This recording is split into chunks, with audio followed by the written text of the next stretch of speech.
It was a peaceful Sunday morning, the kind where the world feels calm and everything moves at its own quiet pace. I had just finished my morning coffee watching over the wide expanse of my field. This land wasn't just property to me, it was my escape from the chaos of city life. I had moved here years ago for peace and privacy. Every blade of grass felt like a symbol of that freedom, but that peace didn't last long. A loud, rapid knock on my front door shattered the quiet. The kind of knock you immediately recognize as trouble. I sighed, already knowing who it was, and I wasn't wrong. Standing on my porch was none other than Karen, the HOA Homeowners Association president. With her usual air of authority and a clipboard clutched in her perfectly manicured hands, she was the last person I wanted to see. Her smile, bright but fake, barely concealed the sharpness behind it. Without even offering a greeting, she launched straight into her agenda. "We've decided to host the annual HOA charity horse racing competition, and we've chosen your field to hold it." Her voice was dripping with forced enthusiasm, as if she were doing me a favor. For a moment, I just stood there,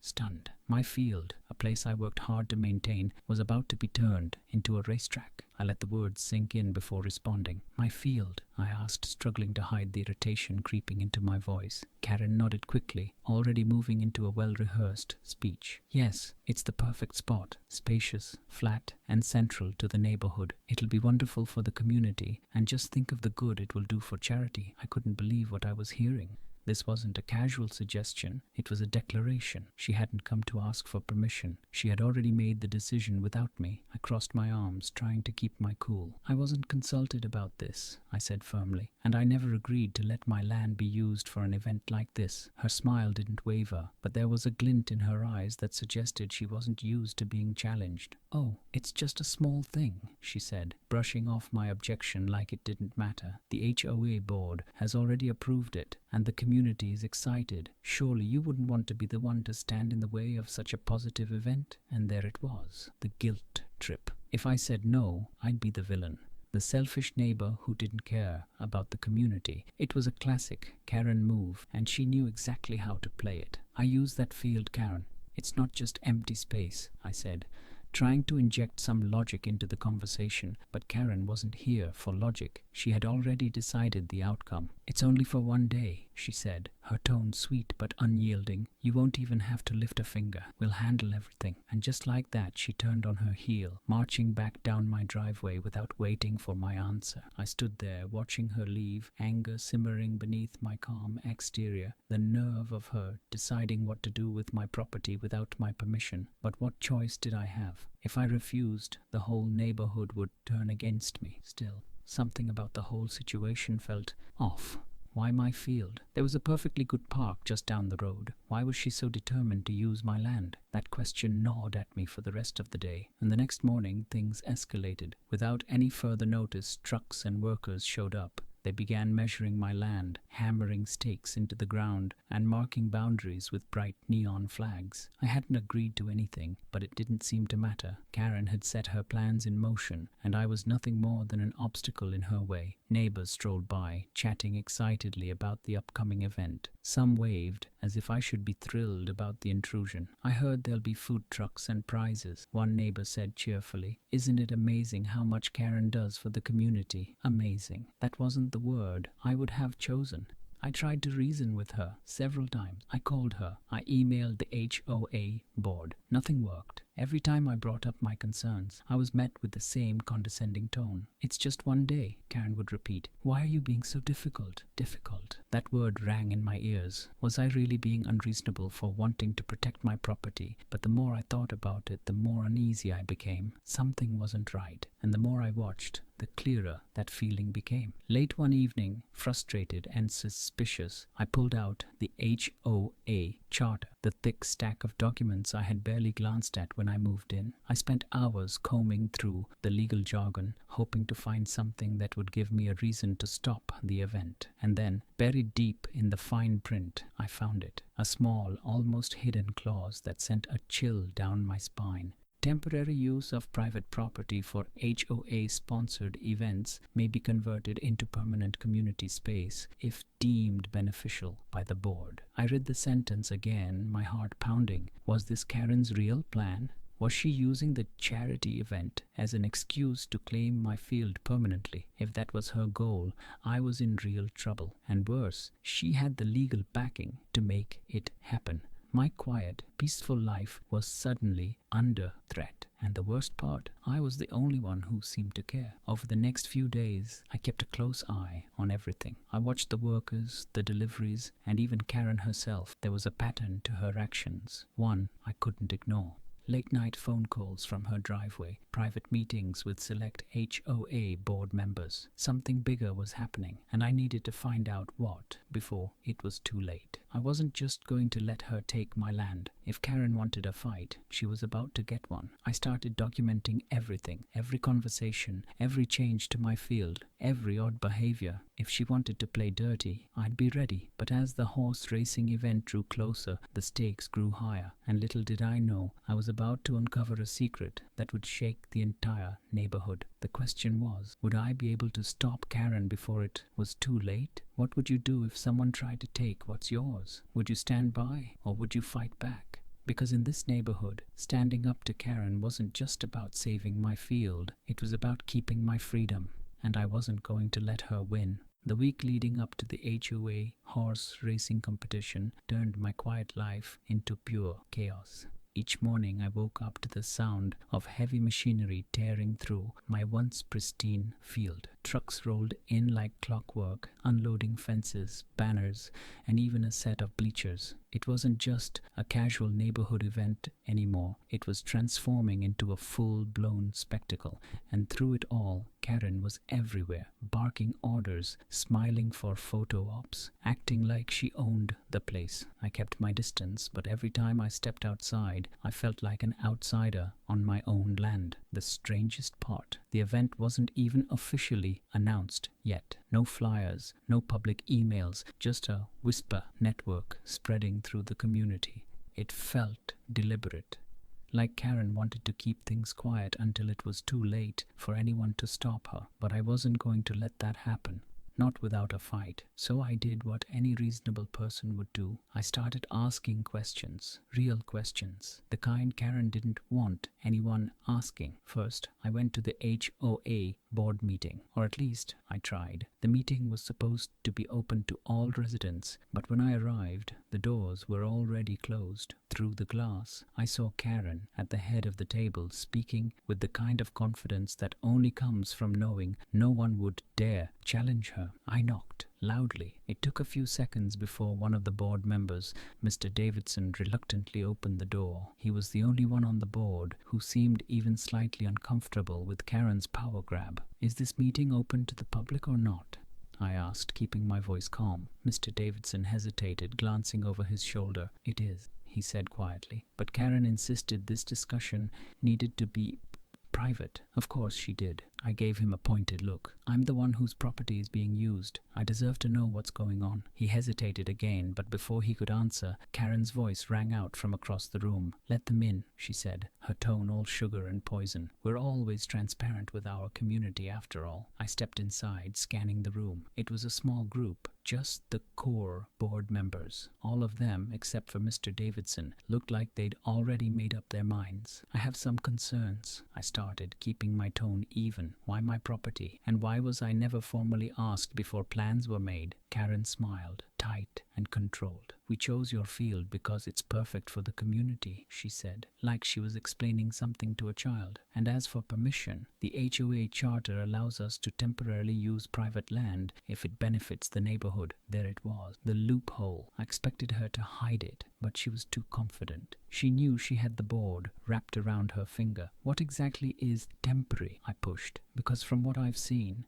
this looks like a permanent setup. A flicker of irritation crossed her face. "Oh, don't be dramatic," she said with a laugh. "After the event, we'll restore everything. You won't even notice we were here." It was a lie. I knew it. And maybe, just maybe, So did Mr. Davidson. Unless, I added, leaning in, there's more to this than a charity event. I found the clause about converting private property into permanent community space. Care to explain that? The room fell silent. For a second I thought I had her, but Karen was too smooth to slip up. That's purely procedural, she said dismissively. We have no plans to take anyone's land. But I saw it, the tiniest crack in her perfect facade. The rest of the meeting was a blur of half-truths and vague reassurances. I walked out feeling even more uneasy than when I arrived. Something bigger was happening here, and I wasn't the only one who noticed. Later that evening, just as the sun dipped below the horizon, I heard a knock at my door. It was Mr. Davidson. He looked nervous, like he didn't want to be seen talking to me. I don't have much time, he said quietly, but you were right.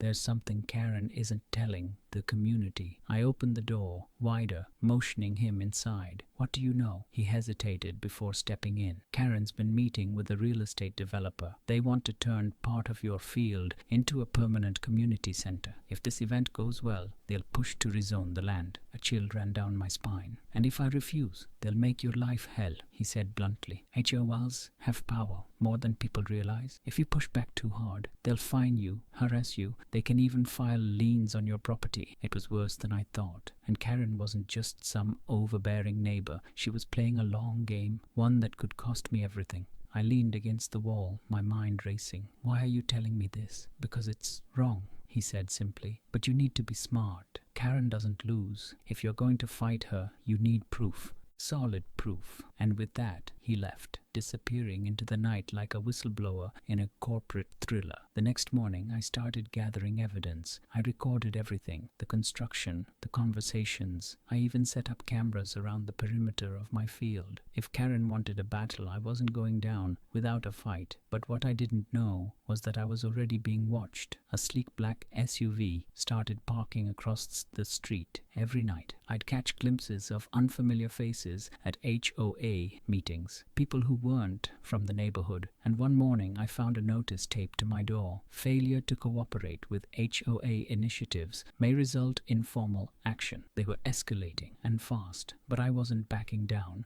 Not when everything I had worked for was at stake. And little did Karen know, I was about to uncover a secret that could destroy her entire empire. The only question was, would I be able to expose the truth before it was too late? The horse racing event was now just days away, and my once peaceful field had transformed into a full-scale construction zone. Workers came and went without so much as a glance in my direction. Massive white tents sprouted like mushrooms lining the edges of my property. A shiny new racetrack curved through the middle, complete with sponsor banners and decorative flags flapping in the breeze. It wasn't a small charity event anymore. It looked like something straight out of a professional circuit. And behind it all, pulling every string, was Karen. I wasn't sitting quietly, though. After my conversation with Mr. Davidson, I became more determined to find the truth. My first step,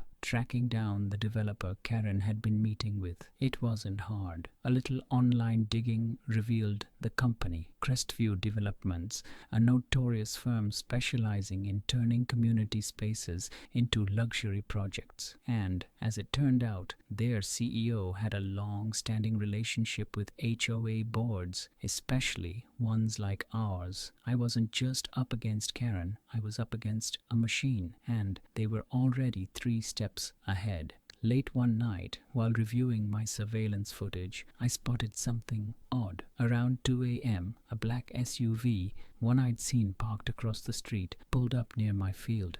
2 men in suits stepped out, and one of them used a flashlight to inspect the newly installed track. But they weren't just looking. They were measuring, mapping, planning. It wasn't paranoia anymore. Something was happening, and I needed to expose it. The next morning, I decided to confront Karen directly. No emails, no phone calls, face to face. I found her standing near the racetrack, giving instructions to a group of volunteers while casually sipping an iced latte. She turned as I approached, flashing that same practiced smile, the kind that screamed, "I'm in charge, and you're not stopping me." Enjoying the view? She asked, her voice dripping with fake sweetness. I know about Crestview Developments, I said, cutting straight to the point. And I know what you're really trying to do here. For a split second, her smile faltered. Not much, but enough. I have no idea what you're talking about, she said smoothly. This is a charity event, nothing more. Don't play dumb, I shot back. I know about the rezoning plan. If this event is successful, you'll claim my field as community space and hand it over to the developers. You're not helping the neighborhood, you're selling it. Karen took a slow sip of her drink, as if calculating her next move. Even if that were true, she said quietly, stepping closer, what are you going to do about it? This isn't a democracy, it's an HOA, and you signed the agreement when you moved in.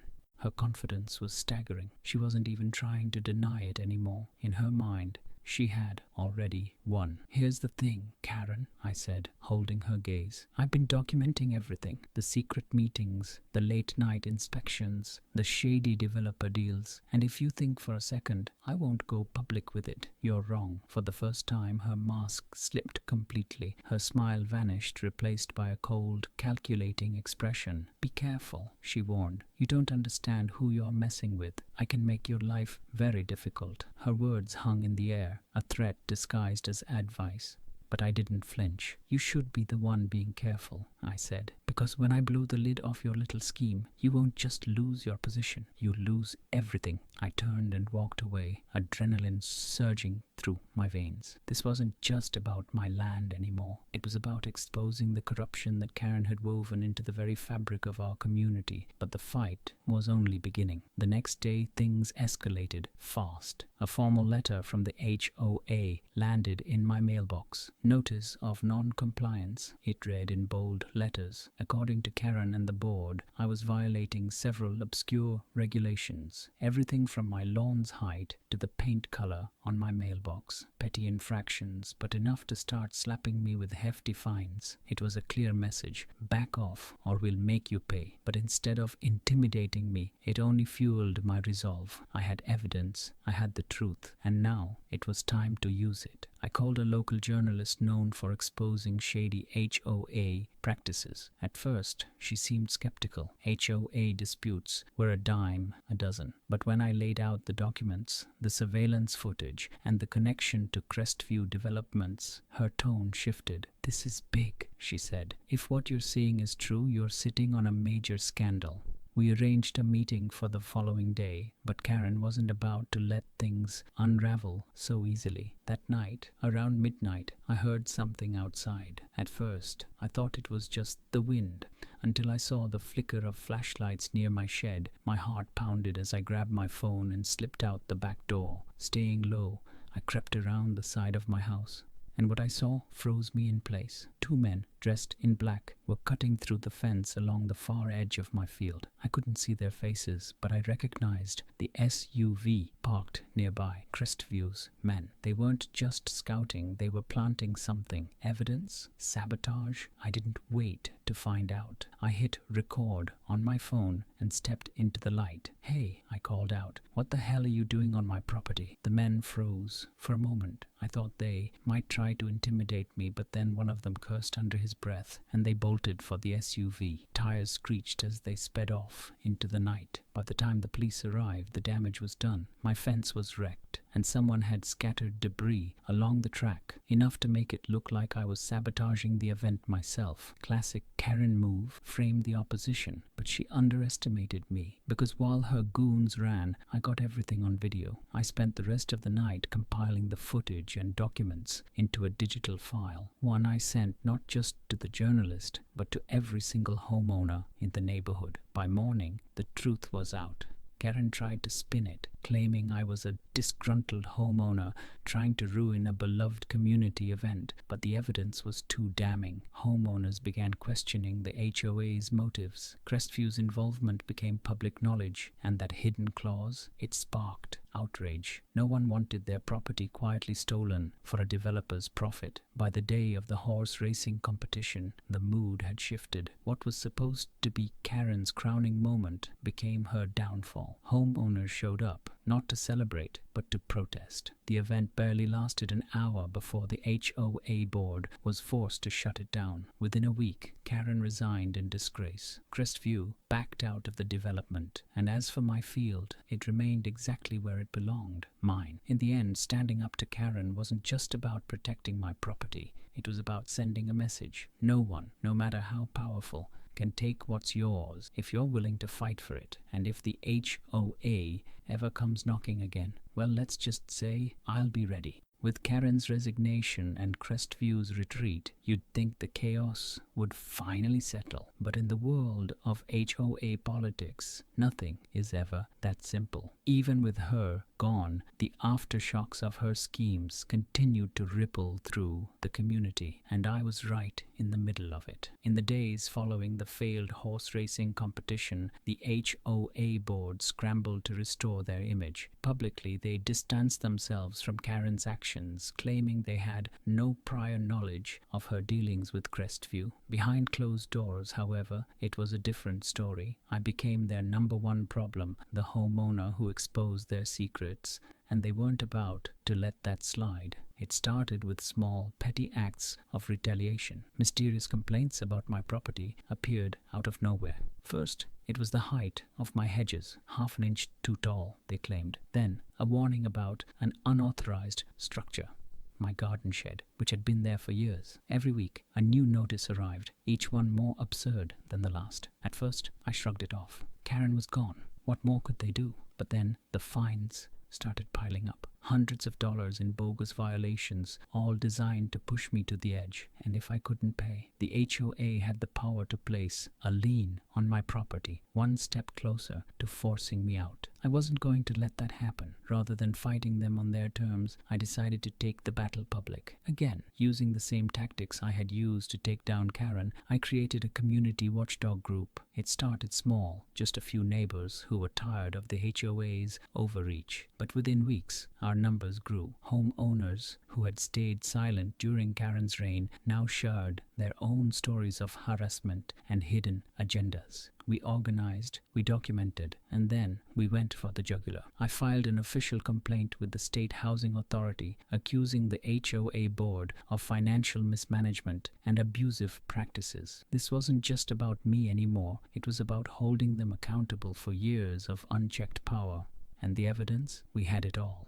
Invoices showing inflated fees, emails linking board members to Crestview's executives, and proof that they had knowingly falsified violations to pressure homeowners. But the real bombshell came from an unexpected source. One evening, I received a call from an anonymous number. At first, I thought it was another HOA scare tactic, until the voice on the other end said something that changed everything. "I worked for Crestview," the caller said, "and I have information you need to hear." The next day, I met him at a quiet cafe on the outskirts of town. He introduced himself as Mark, a former project manager who had been directly involved in the HOA development plan, and what he revealed blew the entire scheme wide open. According to Mark, Karen's plan to seize my field was just the beginning. Crestview had been working with the HOA for years, slowly gaining control over key properties under the guise of community improvement projects. Once they secured enough land, they intended to convert it into a private residential complex, a multi-million-dollar project that would strip homeowners of their rights and drive property values sky high. The horse racing event wasn't just a fundraiser, Mark explained. It was a test. If they pulled it off, they'd have precedent to rezone your land and every other open space in the neighborhood. But there was more. Mark provided me with internal documents, contracts between Crestview and the HOA, outlining kickbacks paid to board members in exchange for approving development proposals. Karen wasn't the only one involved. Several other high-ranking board members had taken bribes to push Crestview's agenda. This wasn't just HOA corruption, it was criminal fraud. Armed with Mark's evidence, I took the next step, going to the media. The local news station jumped on the story immediately, framing it as a classic tale of greed, power, and one homeowner's fight for justice. Within days, the scandal spread beyond our neighborhood, catching the attention of state investigators. The fallout was swift and brutal. The HOA board collapsed under public scrutiny. Several members, including Karen's closest allies, were forced to resign, while others faced legal consequences for their roles in the kickback scheme. Crestview's executives came under investigation for corporate fraud, and their development plans were permanently halted. And as for my field, untouchable. But the real victory wasn't just saving my property, it was restoring power to the community. With the corrupt board dismantled, our watchdog group transformed into a permanent homeowner advocacy council, ensuring that no one else would be bullied or silenced. We rewrote the HOA bylaws to increase transparency and limit the board's authority. No more hidden deals, no more unchecked power. Ironically, the very event Karen tried to use to take my land became the catalyst for her downfall and the rebirth of our community. Sometimes the underdog really does win, and if the HOA ever thinks about crossing me again, they'd better remember one thing: I'm not just watching, I'm ready.